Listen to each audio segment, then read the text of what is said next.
या देवी सर्वभूतेषु माँ ब्रह्मचारिणी रूपेण संस्थिता नमस्तस्यै नमस्तस्यै नमस्तस्यै नमो नमः। ओम दुम दुर्गाय नमः। आप सभी को शारदीय नवरात्रि के दूसरे दिन की मंगल शुभकामनाएं।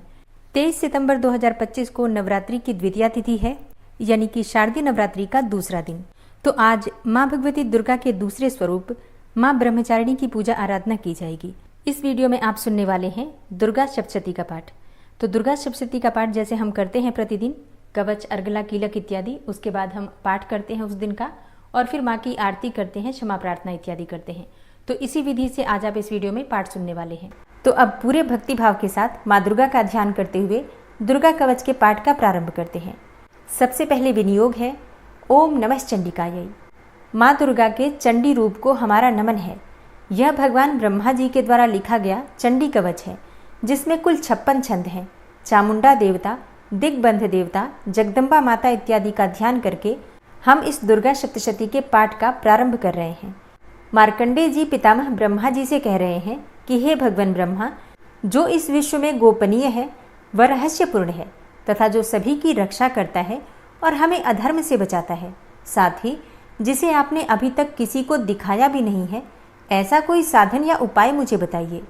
मार्कंडेय जी के इस प्रश्न पर भगवान ब्रह्मा कहते हैं कि उस साधन का नाम तो देवी कवच ही है, जो इस विश्व में अत्यधिक गोपनीय है।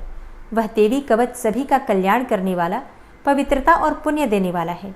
आपको इसी का ही जाप करना चाहिए, इससे ही आपका उद्धार होगा। माँ दुर्गा की 9 मूर्तियाँ हैं। माँ दुर्गा का प्रथम स्वरूप है माँ शैलपुत्री, दूसरा स्वरूप है माँ ब्रह्मचारिणी, माँ दुर्गा का तीसरा स्वरूप है माँ चंद्रघंटा और चौथा स्वरूप है माँ कुष्मांडा। उनका 5वां रूप स्कंद माता का है और 6ठा रूप माँ कात्यायनी है।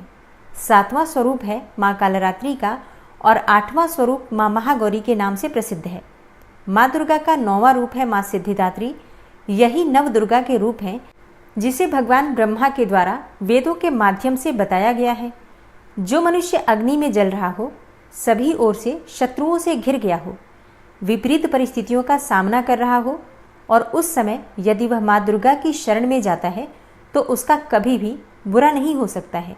अर्थात माँ दुर्गा का ध्यान किए जाने पर माँ दुर्गा उसकी हर परिस्थिति में सहायता करती हैं। यदि युद्ध का समय हो और मनुष्य संकटों में घिरा हुआ हो, तो भी माँ दुर्गा के प्रभाव से उसका कुछ भी बुरा नहीं होता है। माँ दुर्गा उसके दुख, पीड़ा, भय इत्यादि का नाश कर देती हैं। जो भी भक्तगण माँ दुर्गा की भक्ति करता है, माँ दुर्गा अवश्य ही उन्हें अभय दान देती हैं। जो कोई भी देवी दुर्गा का ध्यान करता है, माँ दुर्गा उसकी हर प्रकार से रक्षा करती हैं, और इस बात में कोई भी संशय नहीं है।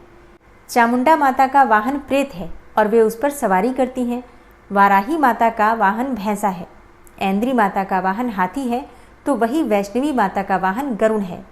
भगवान शिव की पत्नी व सभी की ईश्वरी माँ पार्वती का वाहन वृषभ है। कुमारी माता का वाहन मोर है।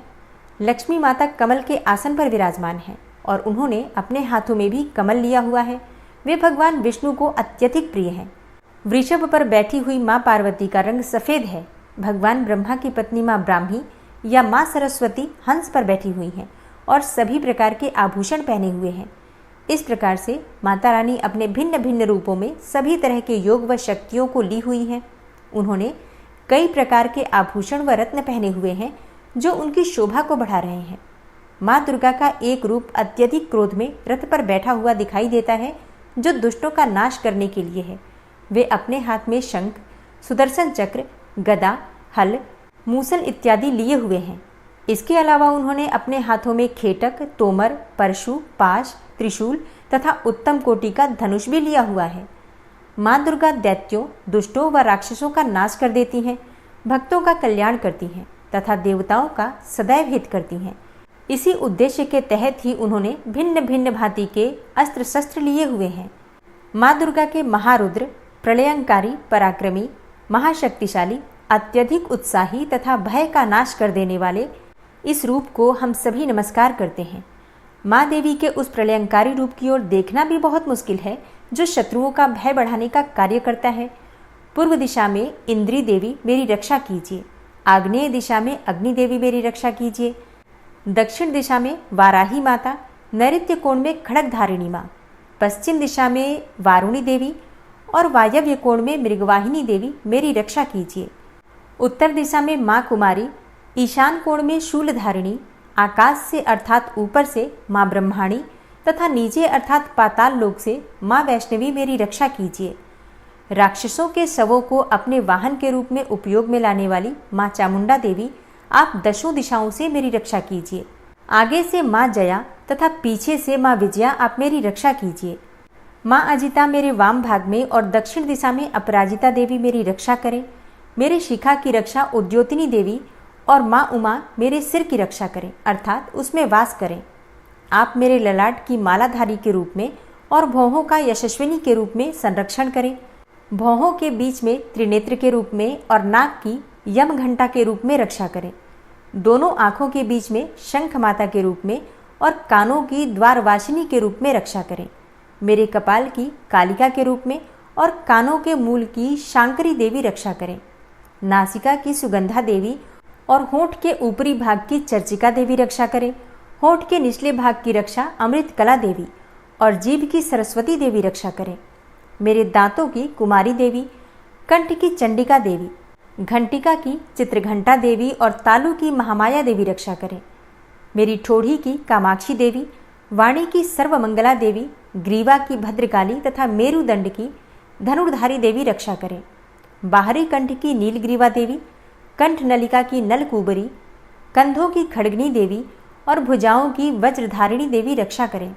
दोनों हाथों की दंडिनी देवी, अंगुलियों की जगदम्बिका माता, नाखूनों की शूलेश्वरी देवी और पेट की कुलेश्वरी देवी रक्षा करें।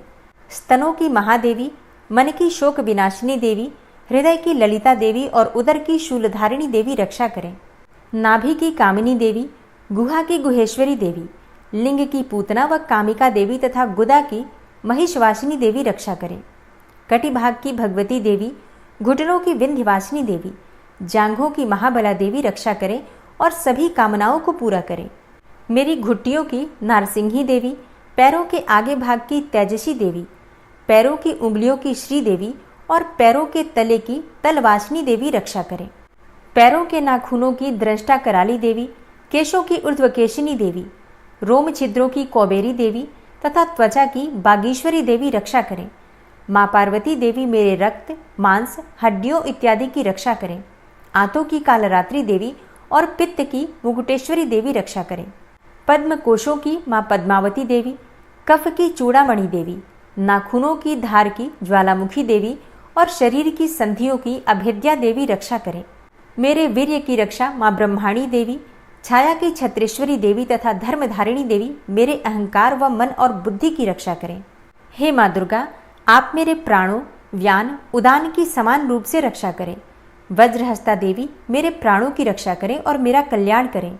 आप मेरी सभी इंद्रियों, रस, रूप, गंध, शब्द व स्पर्श में बसती हैं। हे नारायणी देवी, आप मेरे सत्वगुण, रजगुण व तमोगुण की रक्षा करें। मेरे आयु की वाराही देवी, वैष्णवी देवी धर्म की, यश व कीर्ति की लक्ष्मी देवी तथा धन व विद्या की चक्रिणी देवी रक्षा करें। इंद्रा देवी मेरे गोत्र की, चंडी देवी मेरे पशुओं की, महालक्ष्मी देवी मेरे पुत्रों की और भैरवी देवी मेरी पत्नी की रक्षा करें। मेरे पथ की सुपथा देवी और उस मार्ग की क्षेमकरी देवी, राजा के दरबार में महालक्ष्मी देवी तथा सभी जगह निवास करने वाली विजया देवी मेरे भय की रक्षा करें। हे माँ दुर्गा, जो भी स्थान या अंग इस देवी कवच में रह गया है और वह अभी भी रक्षा करने योग्य है, तो आप उसकी भी रक्षा कीजिए। आप मेरे पापों का नाश करके मेरा उद्धार कीजिए। माँ दुर्गा की आज्ञा के बिना कोई भी व्यक्ति इस विश्व में एक कदम भी आगे नहीं बढ़ सकता है। हम यदि कहीं भी जा रहे हैं तो हमें अवश्य ही इस देवी कवच का पाठ करना चाहिए और उसके बाद ही प्रस्थान करना चाहिए। इस दुर्गा रक्षा कवच के पाठ से हमें हर जगह लाभ व सफलता मिलती है और हमारे सभी काम बन जाते हैं। हम जब भी माँ दुर्गा का ध्यान करते हैं वैसे ही हमारे सभी काम बनते चले जाते हैं। उस व्यक्ति को इस पृथ्वी पर बिना किसी तुलना के परम यश और वैभव प्राप्त होता है। जो भी भक्तगण इस देवी रक्षा कवच का पाठ करता है उसका भय समाप्त हो जाता है, युद्ध में उसकी विजय होती है तथा वह तीनों लोकों में पूजनीय हो जाता है। देवी माता का यह रक्षा कवच देवताओं तक के लिए बहुत दुर्लभ है। जो व्यक्ति इस देवी कवच का तीनों समय श्रद्धा भाव के साथ पाठ करता है उसे देवी माता की कृपा से तीनों लोकों में विजय मिलती है। वह अकाल मृत्यु के भय से दूर होता है तथा 100 वर्षों से भी अधिक समय तक जीवित रहता है। इस दुर्गा कवच के पाठ से व्यक्ति के शरीर में होने वाले हर तरह के रोग समाप्त हो जाते हैं। उसके शरीर में बनने वाला विष भी समाप्त हो जाता है तथा कोई रोग उसका कुछ भी बिगाड़ नहीं सकता है। जो भी मनुष्य इस दुर्गा रक्षा कवच को अपने हृदय में धारण कर लेता है, उस पर इस पृथ्वी पर होने वाले सभी तरह के अभिचारण मंत्र तंत्र का प्रभाव समाप्त हो जाता है। सभी तरह की डाकिनी, शाकिनी, अंतरिक्ष में रहने वाले अति शक्तिशाली व भयंकर डाकिन, भूत, पिशाच, यक्ष, गंधर्व, राक्षस, ब्रह्म राक्षस, वेताल, कुष्मांडा, भैरव इत्यादि सभी तरह की नकारात्मक शक्तियों के प्रभाव इस दुर्गा कवच के माध्यम से समाप्त हो जाते हैं। इस रक्षा कवच का पाठ करने वाला व्यक्ति राजा से सम्मान प्राप्त करता है और उसकी सुख संपत्ति में वृद्धि होती है। जो भी व्यक्ति इस देवी कवच का पाठ करता है, उसका हर जगह यश बढ़ता ही जाता है।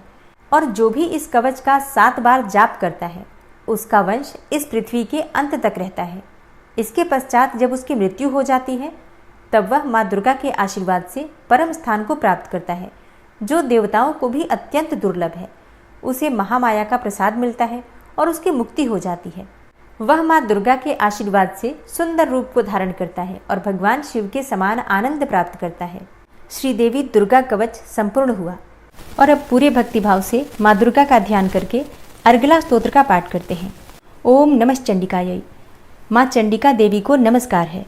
मार्कंडेय ऋषि जी कहते हैं, जयंती अर्थात सबसे उत्कृष्ट एवं विजयशालिनी, मंगला अर्थात अपने भक्तों के जन्म मरण आदि संसार बंधन को दूर करने वाली, मोक्षदायिनी मंगलदायी देवी, काली अर्थात प्रलय काल में संपूर्ण सृष्टि को अपना ग्रास बना लेने वाली देवी, भद्रकाली अर्थात अपने भक्तों के लिए ही भद्र अथवा मंगल स्वीकार करने वाली, कपालिनी अर्थात हाथ में कपाल तथा गले में मुंडमाला धारण करने वाली, दुर्गा अर्थात कर्म एवं उपासना स्वरूप दुस्साध्य साधन से प्राप्त होने वाली, क्षमा अर्थात अत्यंत करुणामय स्वभाव होने के कारण अपने भक्तों के सारे अपराध क्षमा करने वाली, शिवा अर्थात सबका कल्याण करने वाली, धात्री अर्थात संपूर्ण प्रपंच को धारण करने वाली, स्वाहा अर्थात स्वाहा रूप से यज्ञ भाग ग्रहण करके देवताओं का पोषण करने वाली, और स्वधा अर्थात स्वधा रूप से श्राद्ध और तर्पण को स्वीकार करके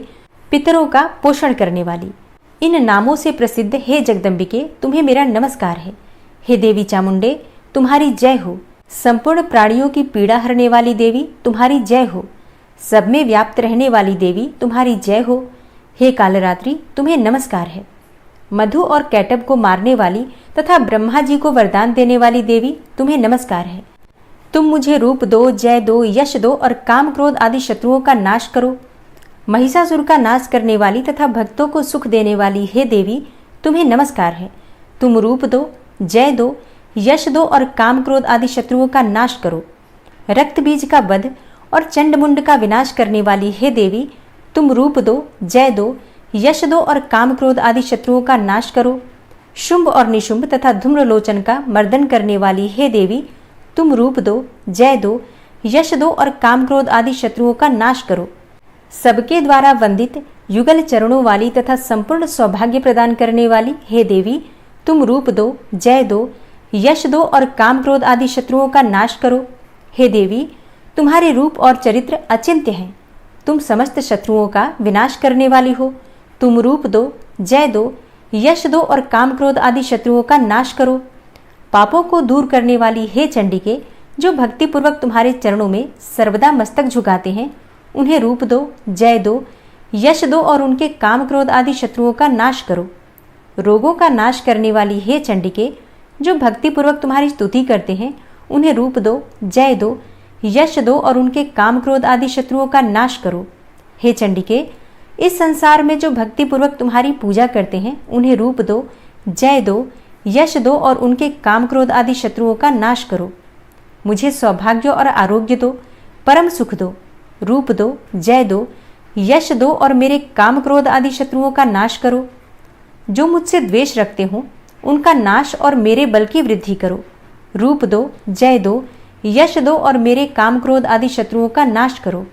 हे देवी, मेरा कल्याण करो, मुझे उत्तम संपत्ति प्रदान करो। रूप दो, जय दो, यश दो और मेरे काम क्रोध आदि शत्रुओं का नाश करो। हे अंबिके, देवता और असुर दोनों ही अपने माथे के मुकुट की मड़ियों को तुम्हारे चरणों पर घिसते रहते हैं। तुम रूप दो, जय दो, यश दो और काम क्रोध आदि शत्रुओं का नाश करो।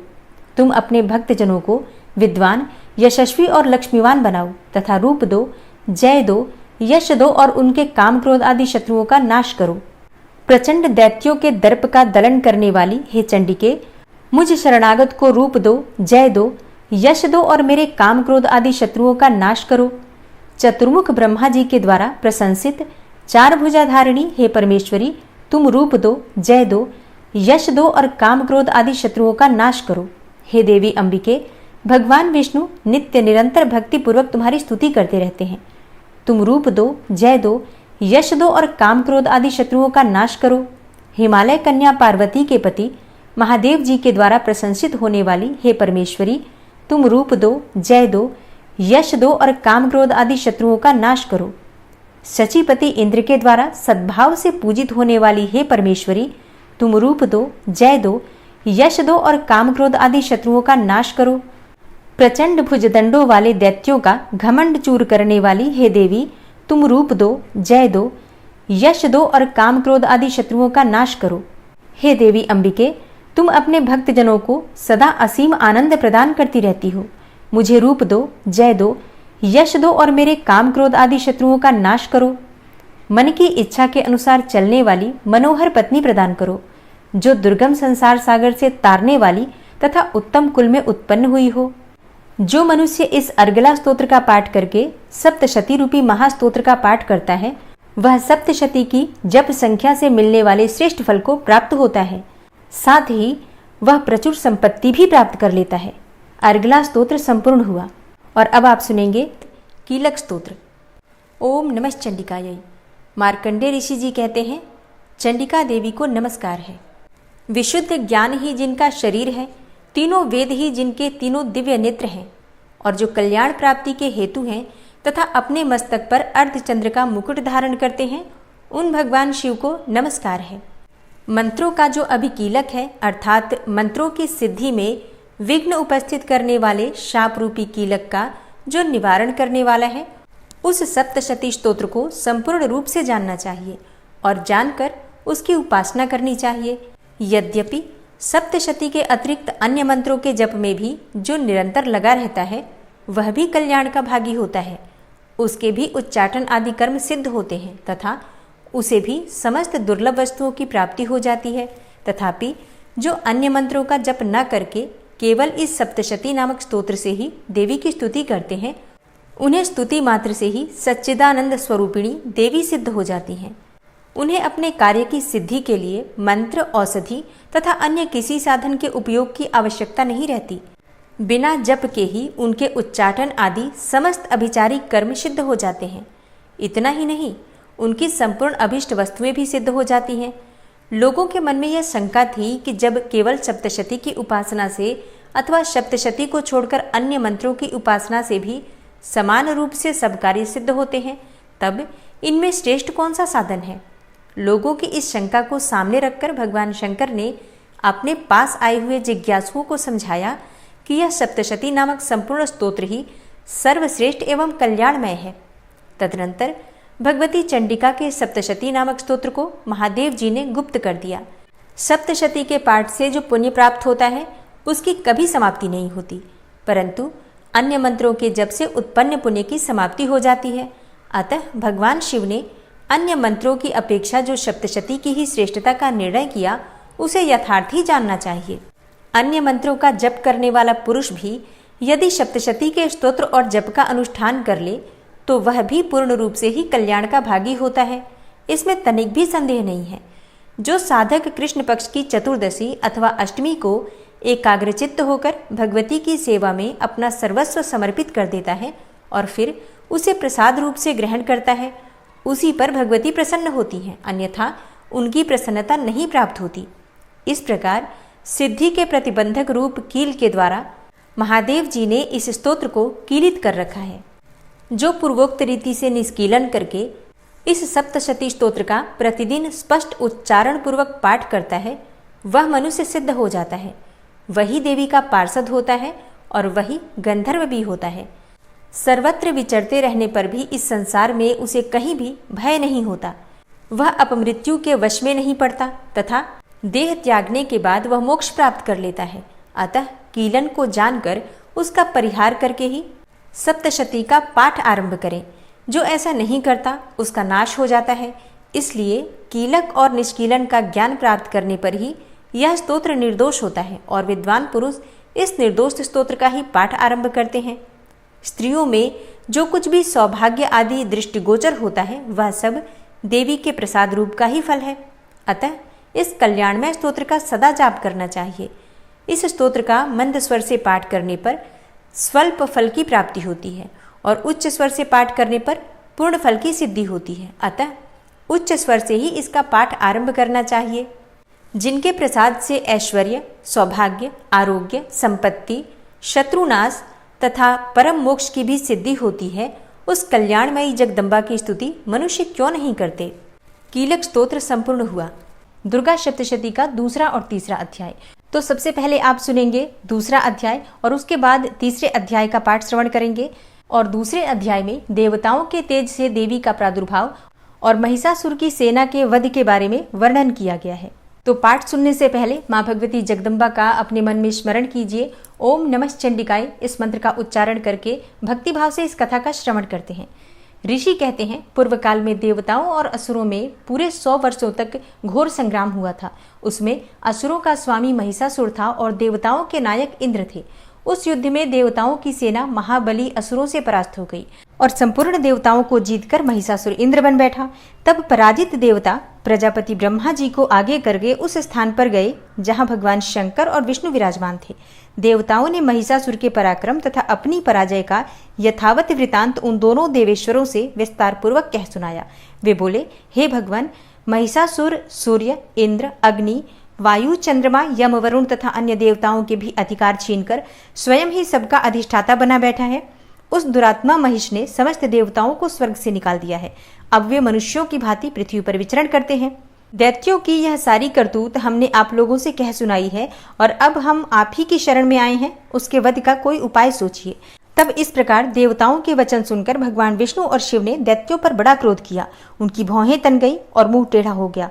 तब अत्यंत कोप में भरे हुए चक्रपाणी श्री विष्णु के मुख से एक महान तेज प्रकट हुआ। इसी प्रकार ब्रह्मा, शंकर तथा इंद्र आदि अन्यान्य देवताओं के शरीर से भी बड़ा भारी तेज निकला और वह सब मिलकर एक हो गया। महान तेज का वह पुंज जाज्वल्यमान पर्वत सा जान पड़ा। देवताओं ने देखा, वहां उसकी ज्वालाएं संपूर्ण दिशाओं में व्याप्त हो रही थी। संपूर्ण देवताओं के शरीर से प्रकट हुए उस तेज की कहीं तुलना नहीं थी। एकत्रित होने पर वह एक नारी के रूप में परिणत हो गया और अपने प्रकाश से तीनों लोकों में व्याप्त जान पड़ा। भगवान शंकर का जो तेज था उससे उस देवी का मुख प्रकट हुआ। यमराज के तेज से उसके सिर में बाल निकल आए।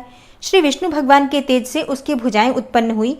चंद्रमा के तेज से दोनों स्तनों का और इंद्र के तेज से मध्य भाग अर्थात कटि प्रदेश का प्रादुर्भाव हुआ। वरुण के तेज से जंघा, पिंगली और पृथ्वी के तेज से नितंब भाग प्रकट हुआ। ब्रह्मा के तेज से दोनों चरण और सूर्य के तेज से उनकी अंगुलियां हुई। वसुओं के तेज से हाथों की अंगुलियां और कुबेर के तेज से नासिका प्रकट हुई। उस देवी के दांत प्रजापति के तेज से और तीनों नेत्र अग्नि के तेज से प्रकट हुए। उसकी भौहें संध्या के और कान वायु के तेज से उत्पन्न हुए थे। इसी प्रकार अन्यान्य देवताओं के तेज से भी उस कल्याणमयी देवी का आविर्भाव हुआ। तदनंतर समस्त देवताओं के तेज पुंज से प्रकट हुई देवी को देखकर महिषासुर के सताए हुए देवता बहुत प्रसन्न हुए। पिनाकधारी भगवान शंकर ने अपने शूल से एक शूल निकालकर उन्हें दिया। फिर भगवान विष्णु ने भी अपने चक्र से चक्र उत्पन्न करके देवी भगवती को अर्पित किया। वरुण ने भी शंख भेंट किया। अग्नि ने उन्हें शक्ति दी और वायु ने धनुष तथा बाण से भरे हुए 2 तरकश प्रदान किए। सहस्त्र नेत्रों वाले देवराज इंद्र ने अपने वज्र से वज्र उत्पन्न करके दिया और ऐरावत हाथी से उतारकर 1 घंटा भी प्रदान किया। यमराज ने कालदंड से दंड, वरुण ने पाश, प्रजापति ने स्फटिकाक्ष की माला तथा ब्रह्मा जी ने कमंडलू भेंट किया। सूर्य ने देवी के समस्त रोमकूपों में अपनी किरणों का तेज भर दिया और काल ने उन्हें चमकती हुई ढाल और तलवार दी। क्षीर समुद्र ने उज्जवल हार तथा कभी जीर्ण न होने वाले 2 दिव्य वस्त्र भेंट किए। साथ ही उन्होंने दिव्य चूड़ामणि, 2 कुंडल, कड़े, उज्ज्वल अर्धचंद्र, सब बाहुओं के लिए केयूर, दोनों चरणों के लिए निर्मल नुपुर, गले की सुंदर हंसली और सब अंगुलियों में पहनने के लिए रत्नों की बनी अंगूठियां भी दी। और विश्वकर्मा ने उन्हें अत्यंत निर्मल फरसा भेंट किया। साथ ही अनेक प्रकार के अस्त्र और अभेद्य कवच भी दिए। इनके सिवा मस्तक और वक्षस्थल पर धारण करने के लिए कभी न कुम्भलाने वाले कमलों की मालाएं दी। जलधि ने उन्हें सुंदर कमल का फूल भेंट किया। हिमालय ने सवारी के लिए सिंह तथा भांति भांति के रत्न समर्पित किए। धनाध्यक्ष कुबेर ने मधु से भरा पान पात्र दिया तथा संपूर्ण नागों के राजा शेष ने, जो इस पृथ्वी को धारण करते हैं, उन्हें बहुमूल्य मणियों से विभूषित नागहार भेंट दिया। इसी प्रकार अन्य देवताओं ने भी आभूषण और अस्त्र शस्त्र देकर देवी का सम्मान किया। तत्पश्चात उन्होंने बारंबार अट्टहास पूर्वक उच्च स्वर से गर्जना की। उनके भयंकर नाद से संपूर्ण आकाश गूंज उठा। देवी का वह अत्यंत उच्च स्वर से किया हुआ सिंहनाद कहीं समा न सका। आकाश उसके सामने लघु प्रतीत होने लगा। उससे बड़े जोर की प्रतिध्वनि हुई, जिससे संपूर्ण विश्व में हलचल मच गई और समुद्र कांप उठे। पृथ्वी डोलने लगी और समस्त पर्वत हिलने लगे। उस समय देवताओं ने अत्यंत प्रसन्नता के साथ सिंहवाहिनी भवानी से कहा, हे देवी, तुम्हारी जय हो। साथ ही महर्षियों ने भी भक्तिभाव से विनम्र होकर उनका स्तवन किया। संपूर्ण त्रिलोकी को क्षोभग्रस्त देख दैत्यगण अपनी समस्त सेना को कवच आदि से सुसज्जित करके हाथों में हथियार ले सहसा ही उठकर खड़े हो गए। उस समय महिषासुर ने बड़े क्रोध में आकर कहा, आह, यह क्या हो रहा है। फिर वह संपूर्ण असुरों से घिरकर उस सिंहनाद की ओर लक्ष्य करके दौड़ा और आगे पहुंचकर उसने देवी को देखा, जो अपनी प्रभा से तीनों लोगों को प्रकाशित कर रही थी। उनके चरणों के भार से पृथ्वी दबी जा रही थी। माथे के मुकुट से आकाश में रेखा सी खिंच रही थी तथा वे अपने धनुष की टंकार से सातों पातालों को क्षुब्ध किए देती थी। देवी अपनी हजारों भुजाओं से संपूर्ण दिशाओं को आच्छादित करके खड़ी थी। तदनंतर उनके साथ दैत्यों का युद्ध छिड़ गया और नाना प्रकार के अस्त्र शस्त्रों के प्रहार से संपूर्ण दिशाएं उद्भासित होने लगी। चिक्षुर नामक महान असुर महिषासुर का सेना नायक था। वह देवी के साथ युद्ध करने लगा और अन्य दैत्यों की चतुरंगिणी सेना साथ लेकर चामर भी लड़ने लगा। 60,000 रथियों के साथ आकर उदग्र नामक महादैत्य ने लोहा लिया। 1 करोड़ रथियों को साथ लेकर महाहनु नामक दैत्य युद्ध करने लगा, जिसके रोए तलवार के समान तीखे थे। वह असिलोमा नाम का महादैत्य 5 करोड़ रथी सैनिकों सहित युद्ध में आ डटा।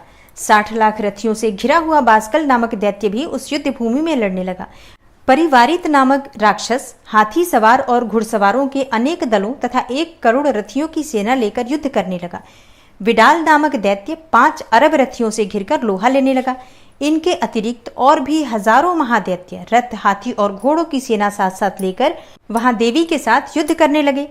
और स्वयं महिषासुर उस रणभूमि में कोटि कोटि सहस्त्र रथ, हाथी और घोड़ों की सेना से घिरा हुआ खड़ा था। वे दैत्य देवी के साथ तोमर, भिंदीपाल, शक्ति, मूसल, खड्ग, परशु और पट्टिस आदि अस्त्र शस्त्रों का प्रहार करते हुए युद्ध कर रहे थे। कुछ दैत्यों ने उन पर शक्ति का प्रहार भी किया। कुछ लोगों ने पाश फेंके तथा कुछ दूसरे दैत्यों ने खड्ग प्रहार करके देवी को मार डालने का उद्योग किया। तब देवी ने भी क्रोध में आकर खेल खेल में ही अपने अस्त्र शस्त्रों की वर्षा करके दैत्यों के वे समस्त अस्त्र शस्त्र काट डाले। उनके मुख पर परिश्रम या थकावट का रंच मात्र भी चिन्ह नहीं था। देवता और ऋषि उनकी स्तुति करते थे और वे भगवती परमेश्वरी दैत्यों के शरीरों पर अस्त्र शस्त्रों की वर्षा करती रही। देवी का वाहन सिंह भी क्रोध में आकर गर्दन के बालों को हिलाता हुआ असुरों की सेना में इस प्रकार विचरने लगा, मानो वनों में दावानल फैल रहा हो। रणभूमि में दैत्यों के साथ युद्ध करती हुई अंबिका देवी ने जितने निश्वास छोड़े, वे सभी तत्काल सैकड़ों हजारों गणों के रूप में प्रकट हो गए और परशु, भिंदीपाल, खड्ग तथा पट्टिस आदि अस्त्रों द्वारा असुरों का सामना करने लगे। देवी की शक्ति से बढ़े हुए वे गण असुरों का नाश करते हुए नगाड़ा और शंख आदि बजाने लगे। उस संग्राम महोत्सव में कितने ही गण मृदंग बजा रहे थे। तदनंतर देवी ने त्रिशूल से, गदा से, शक्ति की वर्षा से और खड्ग आदि से सैकड़ों महादैत्यों का संहार कर डाला और कितनों को घंटे के भयंकर नाद से मूर्छित करके मार गिराया। बहुतेरे दैत्यों को पाश से बांधकर धरती पर घसीटा। कितने ही दैत्य उनकी तीखी तलवार की मार से 2-2 टुकड़े हो गए। कितने ही गदा की चोट से घायल हो धरती पर सो गए। कितने ही मूसल की मार से अत्यंत आहत होकर रक्त वमन करने लगे। कुछ दैत्य शूल से छाती फट जाने के कारण पृथ्वी पर ढेर हो गए। और उस रणांगण में बाण समूहों की वृष्टि से कितने ही असुरों की कमर टूट गई। बाज की तरह झपटने वाले देवी पीड़क दैत्यगण अपने प्राणों से हाथ धोने लगे। किन्हीं की बाहें छिन्न भिन्न हो गई, कितनों की गर्दनें कट गई, कितने ही दैत्यों के मस्तक कट कट कर गिरने लगे और कुछ लोगों के शरीर मध्य भाग में ही विदीर्ण हो गए। कितने ही महादैत्य जांघें कट जाने से पृथ्वी पर गिर पड़े। कितनों को ही देवी ने एक बाह, एक पैर और एक नेत्र वाले करके 2 टुकड़ों में चीर डाला। कितने ही दैत्य मस्तक कट जाने पर भी गिरकर फिर उठ जाते और केवल धड़ के ही रूप में अच्छे अच्छे हथियार हाथ में लेकर देवी के साथ युद्ध करने लगते थे। दूसरे कबंध युद्ध के बाजों की लय पर नाचते थे और कितने ही बिना सिर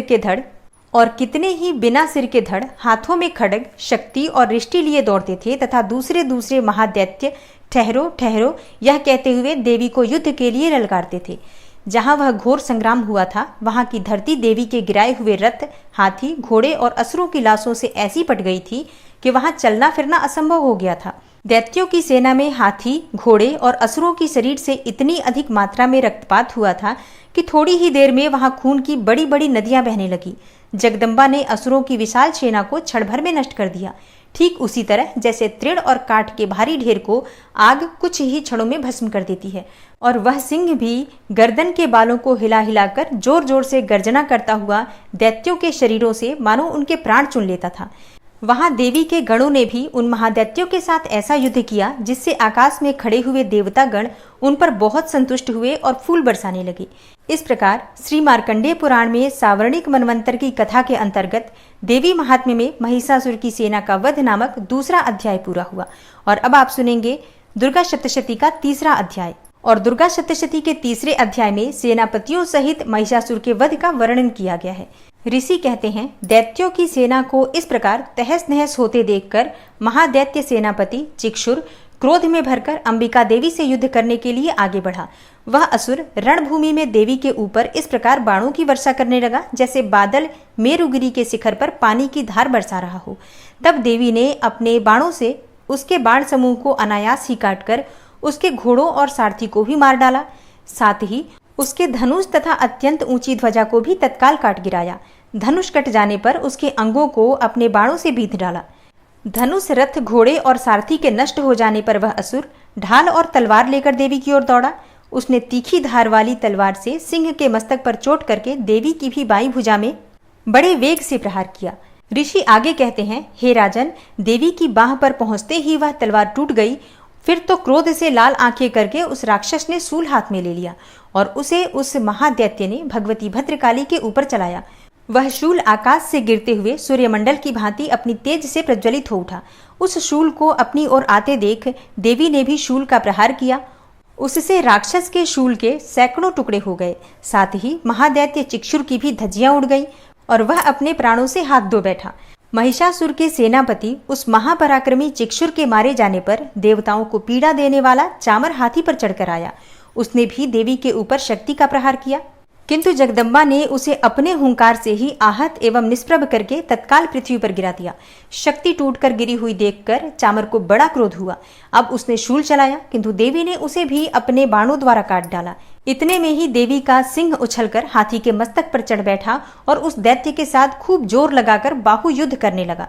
वे दोनों लड़ते लड़ते हाथी से पृथ्वी पर आ गए और अत्यंत क्रोध में भरकर एक दूसरे पर बड़े भयंकर प्रहार करते हुए लड़ने लगे।